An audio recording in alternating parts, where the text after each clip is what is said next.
Baguio to me is like a second home, with its laid-back ambiance and cool weather. This particular visit, my friends and I went on a food trip on the few days that we were here.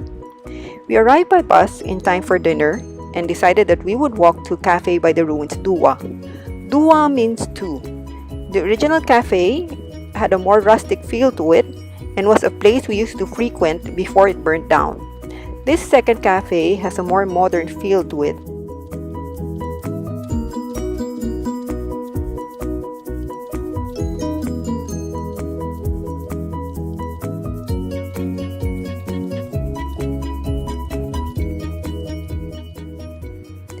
Their kamote or sweet potato bread is just as I remember it, delicious and good with the salty fish roe pate. I thought I wasn't really hungry then, so I just ordered Tia Olympia's fresh lumpia.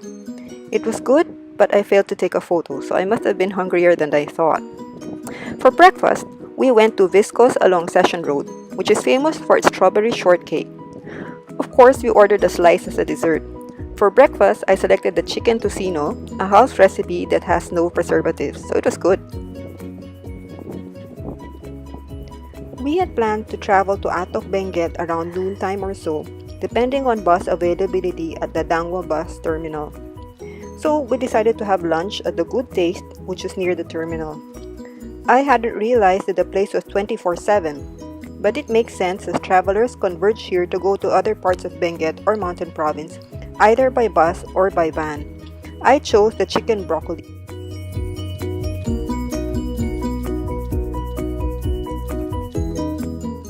We arrived back in Baguio the following day in time for an early dinner at Cafe Yagam along Gibraltar Road, where Elizabeth Hotel is located.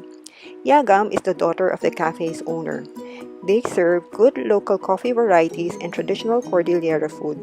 My friends and I tried the iguilas or the white bean stew with vegetables, sausage platter, which is a combination of Yagam sausage and pinuneg or smoked blood sausage, and the pinikpikan with etag.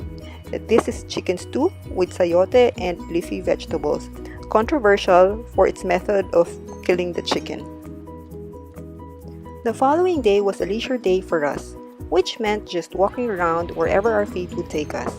We started the day walking around Wright Park, where one could go horseback riding, and decided we would take our breakfast at Choco-late de Baterol inside Camp John Hay. So it's a 20-minute walk from where we were. We saw Volante along the way, but decided to move on and just enjoy what we could see around the sidewalks. Unfortunately, at some point, the sidewalk started disappearing on us, and it got so narrow that we had to think about crossing over to the other side. We were able to cross the other side, but at some point, we had to go back to the left side to be able to reach the gate. This is Baguio Country Club, and after this is Camp John Hay. So here you can find Choco-late de Baterol on the left side. We were disappointed to learn that they were actually under renovation then, but they accept takeout, which essentially meant finding a spot where you could sit down and eat. I settled for daing na bagus or fried milkfish with a nice cup of hot chocolate. We exited the camp at around 12 and decided to walk down Session Road to have lunch at Oh My Gulay. Along the way, we encounter a new coffee place called Cafeteria. We look over the simple menu, which is interesting. They serve both hot and cold coffees, sandwiches, pasta, and other simple snacks. But we decide to stick to our original plan, so we walk on.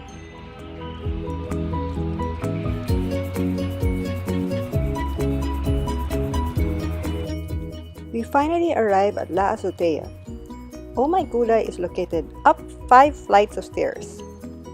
I wasn't really sure what to expect at Oh My Gulay, but I suppose I shouldn't be surprised since the place is owned by Kidlak Tahimik, meaning quiet lightning.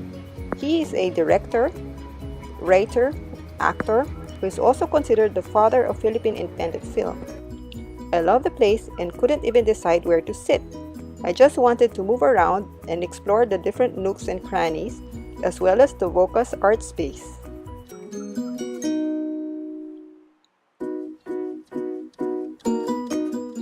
Going over the menu, we decided to have the putanesca, which is a house special. Then we also chose General Luna Puñetang Shiitake. Unfortunately, it didn't have the shiitake. And the General Kabute, which is a mushroom crepe with cheddar and garlic yogurt sauce. Dessert was caramelized apples crepe a la mode. After Oh My Gulay, we walked across to Porta Vaga so that we could buy coffee at Garcia's. Their original outlet can be found in the market, but it's usually a long line of buyers there. So this is a nice change. From Porta Vaga, we walked down Session Road and looked for Calajo. Calajo serves yogurt from the House of Yogurt.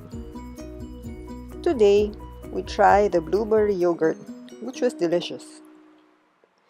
From Calajo, we go to ili-likha, or to create.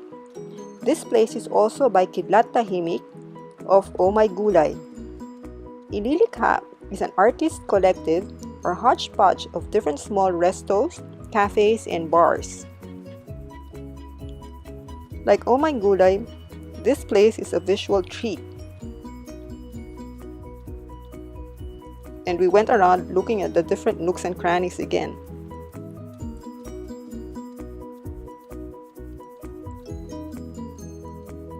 We finally decided to settle at Lihim ni Maria or Maria's Secret.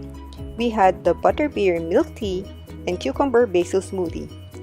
This here is Balanghay ni Ikeng, which is a mini theater that was set to open soon. Maeve had interesting items on its menu, but we were too full to even think about eating, although we had a nice chat with the owner. The last stop of the day was at Baguio Craft Brewery along Marcos Highway. We tried different varieties before settling with our own choice of beer to go with our order of beef nachos and wings with chips. It's always good to cap the evening with a beer or two. Hope you enjoyed watching this video. Cheers!